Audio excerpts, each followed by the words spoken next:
long arms, got behind his head, and then we're able to hit him. So what do you think the solution is? And he was saying, like, I was doing the, go behind my head. I was doing the answering the phone, but he was still able to hit me, yada yada. What do you think the solution is? The solution to virtually any question like that is don't let that shit happen in the first place. Okay? No, and it sounds flippant, but it actually is, because quite frankly, if he has really long arms and they get behind my head and I'm just standing here, nothing I do here, look, I'll bend my knees, hit me again. No, like this. Come on, thank you, right? You can do that all day. Okay? So, but what happens is, as he goes to get behind my head, I turn my body so that my hand stays in front of my body, right? Like we were doing before, right? Instead of letting my hands get behind my body, that sort of thing. I try to get behind my head. And likewise, so don't let it happen in the first place. And that's really, people want to come up with all sorts of strategies and techniques, like if the guy's bigger or smaller, like it makes good magazine articles, right? How to fight a bigger guy, how to shoot a bigger guy. That's pretty good. That's pretty much just make sure you keep moving. Different topic, different seminar. Probably not to be given in San Francisco. Probably in a more free state. How to fight smaller but heavier guys, like as if it's like, you have to change everything. Like you're going to have time in the street to say, okay, that guy right there is the one who's going to, wait, one's taller, one's shorter. Later on, could you do guys with mustaches? How to fight guys with mustaches? No, there's no way to beat a guy with a mustache. Especially if it's like a Ron Jeremy mustache or something like this. No, too young for that. Right? Anyways, and just another tidbit here. A lot of stuff like, I did answering the phone, but it didn't work. Yeah, because notice, if I'm standing here answering the phone, but I'm not actually doing anything to him, it's kind of meaningless, right? I could be in any great position. I can make the fight reaction, and he goes to hit me. He can still hit me, all right? The point, you need to be doing something to him.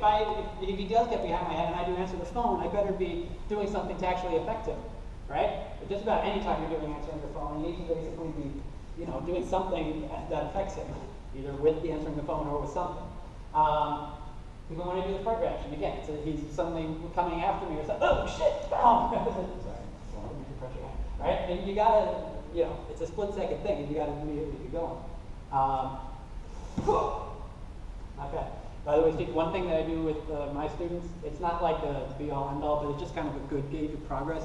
If you're just in a class or something, right, and you just suddenly go after them, you can gauge partly their progress, at least at the basic close combat, if they do not step back, they do not go for your arms, but they immediately just put something. They don't have to actually whack you.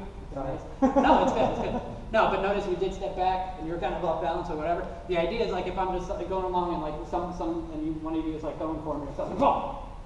It's how I immediately just intuitively go forward into it and throw something. Just a good gauge of progress. It's not the be end all, and it's not like you always react like that. Somebody sneaks up on me, it might just be a fight reaction, but just being able to attack and make, because like the natural thing that you want to break is if like one of them or something coming at me, like moving back, sticking the arms out, or if the fist is already like coming, going for this, if they've done other martial arts, or like he's coming and they go, okay, anything like that. That's what you're not looking for.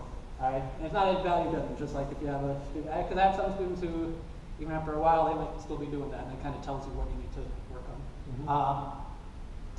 So contact flow. A lot of the time, instead of getting caught up in like, this happened, that happened, what do I do? First of all, if it's already passed, it's impossible to like recreate the exact situation in context. And I'll kind of illustrate this with yet another Tim story. I had one of my first few private lessons with Tim. I got through the first couple of attacks and all that. And the whole lesson, he was nice and relaxed, but he kept just doing, hello, nice day, Right, just back and forth, just perfectly short, straight punch right into the gut. And after like 12 of these, I was like, what the fuck? Right? And after a few of these, he was like, right? He was like clapping one to the face. He was like, just to keep a grasp of reality. And I was like, wait a second. Right, besides John and maybe Al, no one can just like launch straight punches to my middle and get me every time. All right, I could even be having a bad day, and even Al, I'll at least like get out of the way of some of them. right? John could do all sorts of weird stuff, but you know, I had never actually done that and repeated it. And Tim said, there were a couple, but anyway, one of his answers was, it's not the actual straight punch, but the 5 or 10 things that happened right before that that made the difference, right? If I'm just here, yeah, just don't move. All right? Don't even let it get that far. Move your body. Right? I'll never learn, right?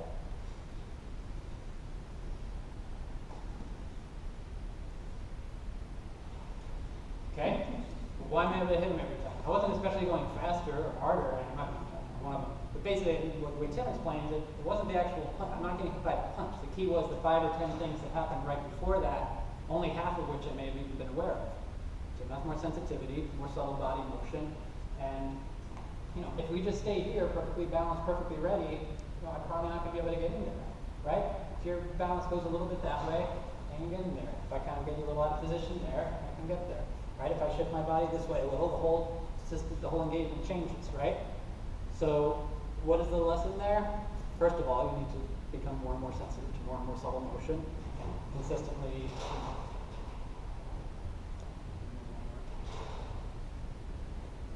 If you notice, everything he does, watch my legs, anything he does, my whole body, from the feet up, is changing to deal with it, to maintain as best I can, unavailable yet unavoidable. I'm not waiting for him to throw a punch, and hope I can block him, right? Again, all these things, I'm changing, even if my eyes are closed, you know, make, here, hold still. Make the smallest change you can in any part of your body, and don't let me feel it. Like you can twitch your toe, adjust the position of your head, twitch your ear, whatever you're going to do. Now, not to be all woo, I cannot tell you exactly what you're doing. All I know is that from my training, my body feels like it needs to readjust. Something's changing, and I'm just moving with it to feel safe. Okay?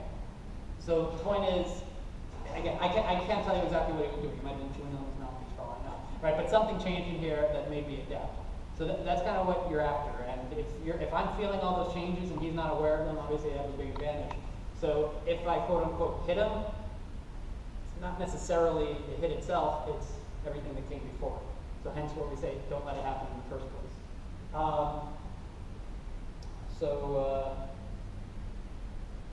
Let's take a break and we'll come back and do some other stuff.